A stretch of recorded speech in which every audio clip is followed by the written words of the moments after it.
Gaming controversy has exploded. What started as a simple Steam page dedicated to letting gamers know what projects SweetBaby Inc. has worked on has turned into gaming magazines and even Homeland Security denouncing gamers. The second battle in gaming looks like it started, and we want to ensure you have the knowledge to make your own informed decision about where you stand on this. I'm Ben, this is Critical Hit, and today we're talking about Gamergate 2. Bounding into Comics has an article titled US Government-Funded Nonprofit Take This responds to SweetBaby Inc. backlash by calling on video game industry to clearly and unequivocally denounce Gamergate. Homeland Security has many branches for its operations in the US. One of these organizations that looks more into gaming is called Take This. Take This was formed in 2014, and its official purpose, summarized of course, is to assist game developers in controversy and discourse surrounding them. Think of them as a kind of mental health support group for developers. They have taken focus on what's occurring with SweetBaby Inc. and have now officially begun calling this Gamergate 2. For those that may not be familiar with Gamergate, I'm going to try to explain this very briefly. It was a consumer boycott and call for ethics reform on gaming. There was evidence that a writer for Kotaku, that's right, the same Kotaku that's our least favorite gaming magazine, gave a game a favorable review because of a personal relationship. The writer involved at the time was Nathan Grayson, and the editor-in-chief at the time, Stephen Totillo, denied these allegations on behalf of Kotaku. The evidence became pretty overwhelming that this did occur, and gamers were not satisfied with Kotaku's response. Adam Baldwin, the actor, that one you're thinking of, created a Twitter hashtag called Gamergate as a rallying cry for gamers.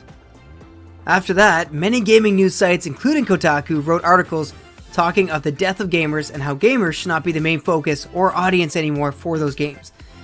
There was a pretty misogynistic and sexist twist put on quite a few of those articles, with some articles even pitting women, or in some cases minorities, against all of gamers.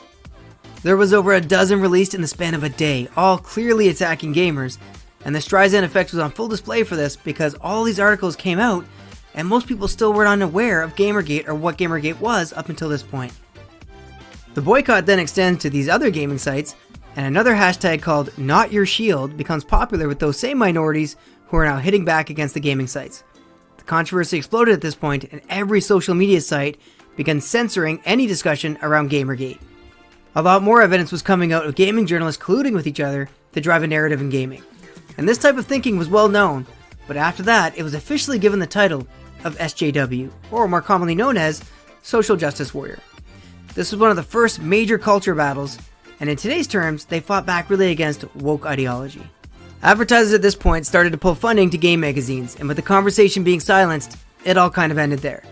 The story of course does continue from here, and could be a whole other video of its own for the companies that began funding these game journalists, but let's just say ESG has been around for longer than most believe. Alright, so a quick fast forward and we see not just game magazines, but consulting studios attempting to strong-arm influence and drive narratives in gaming. The battle seems to be almost won by the SJW or woke crowd at this point, and gamers are again saying, enough is enough. And one company is at the center of this controversy, and it's actually not SweetBaby Inc., it's a company called Weird Ghosts, a Canadian company that has helped fund studios like SweetBaby Inc., Baby Ghost, Cozy Comet, in addition to many more. This company is started by Eileen Haloka and Jenny Robinson, who are very in tune with their woke side, to put it lightly.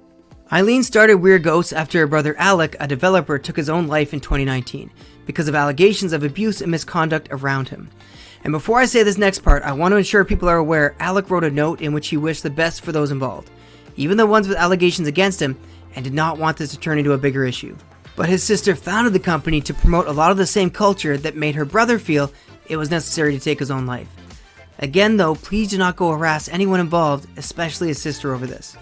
Alright, so one more fast forward and that's it today, and we have SweetBaby in the crosshairs of gamers because they're the most visible aspect of what's occurring. They've been the most vocal, from the CEO Kim Belair telling people how to threaten game developers into hiring them, to their own employees being outspoken on Twitter, calling gamers a lot of different slurs including misogynistic, sexist, and many of the other isms they'd like to throw around. And now we're back at that Steam page we discussed earlier called SweetBaby Inc. Detected, who does nothing other than collect public information to inform gamers of which projects they're involved in. A SweetBaby employee on Twitter, LegoButts, attempted to get him and his page cancelled. This led to another Streisand effect where that group, that had a few thousand followers, exploded to a few 100,000 followers, and is still increasing. And now every left-leaning game journalist magazine, which is almost all of them, are making articles trying to defend SweetBaby Inc., from Kotaku claiming SweetBaby doesn't do what you think it does, and the writer then stating you cannot be racist against white people, to GameDeveloper.com saying, why are Steam and Discord permitting harassment against Sweet Baby Inc.? Which is a little insane. This is supposed to be journalism, and they do not mention anything besides a very specific narrative attacking gamers. And they do not give any facts we have covered in this video. Apparently Lego Butts did not attempt to start a harassment campaign. Or at least that's what these articles would have you believe. I also have a hard time believing that a Steam page is harassing anyone, considering it only helps compile games that can be publicly found, including on Sweet Baby's own website. And similar to a previous video, I find it very telling that a consulting company would be infuriated that people will find out which games they're consulted on. Of course, you could start to understand that when a lot of these games have been commercial failures, why it doesn't look good. The games they work on have a very distinct feature of following a certain political agenda that very similarly affixes itself with woke values. And even before people became aware of Sweet Baby, these games and narratives just did not resonate with gamers. We only now see a correlation of why that could be. But typically they make characters unlikable. Saints Row Remake had awful characters, Suicide Squad was similar, and lesser known studios have now started to shut down that have collaborated with Sweet Baby. Let's not even talk about Square Enix Forspoken, who had a terrible run, and this was the heaviest involved game Square had with Sweet Baby at the time. Every game they work on has failed, and gamers have spoken with their wallets. They don't like this narrative or political stance in gaming. And now that gamers are starting to wake up, pun intended, to the entrenchment of this in Western gaming studios, gaming journalists don't like it, and they're finding every reason they can to blame gamers and defend the woke consulting companies. And it's tough seeing big studios like Rocksteady bend the knee, but gaming studios have gotten cheap ESG loans for close to a decade now, and they have no choice but to conform. And to simply explain what that is, imagine the economy slows down. I don't know, let's say a lockdown happens, and you could get a loan for 8% or 1%, but you need that loan to help keep the lights on. To get that 1% loan, you just have to hire a company that will assist you in what they deem will be forward-thinking aspects of your game development. That 1% loan was tied to a massive investment firm that requires ESG commitment, and big companies including EA took them. This allowed tons of ESG-related consulting companies to start up because the money was free flowing to them, and allow essentially a hostile takeover of game development companies by woke ideologues. This issue is so prevalent now, a lot of big names in gaming are saying it may be impossible to even course correct at this point for Western studios.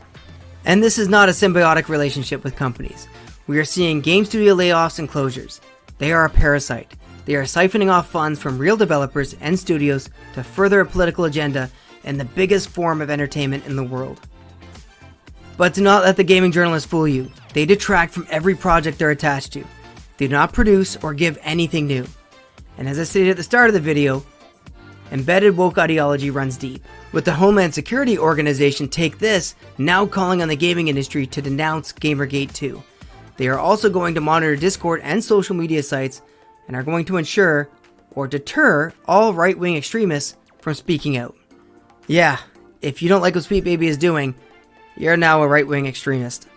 This is gaslighting to an all-new extreme because they ignore everything that actually caused this and form their own narrative to attack gamers and have government funding to do so. Many developers, including stories we've covered in the past, have made racist statements, and at this point, gamers are tired of this woke pandering. Nobody hates diversity. In fact, we like when new strong characters are built from all facets of life. What we hate is when they tear down all their white male characters and create pandering moments for anyone that is currently deemed acceptable based on their discriminatory worldviews. I'm getting tired of getting attacked as a paying customer, and there needs to be a reset in Western gaming studios at this point. If a studio shuts down to become a new, better studio, rising up like a phoenix from the ashes, maybe that's what we need right now. Because they need to course correct, and if they can't, and they're only going to continue being discriminatory and racist, I can't wait for that epic fall that leads to the new studios that are ready to give gamers what they actually want. I've been on board with indie studios for the past few years, and I'm happy to continue supporting them. But wanting a good product, wanting escapism to enjoy life, does not make you wrong. Studios need to make products for us. We don't need to consume every terrible product they release because they told us to. But this is just the start, and it looks like things will be heating up from here. And we're going to do our best to keep you informed as this develops. Let me know what you think of this down in the comments, and if you like this video, leaving a like, subscribing, and sharing it out there really helps us continue what we do. I'm Penn, you're awesome. Thanks for watching, and I'll see you in the next video.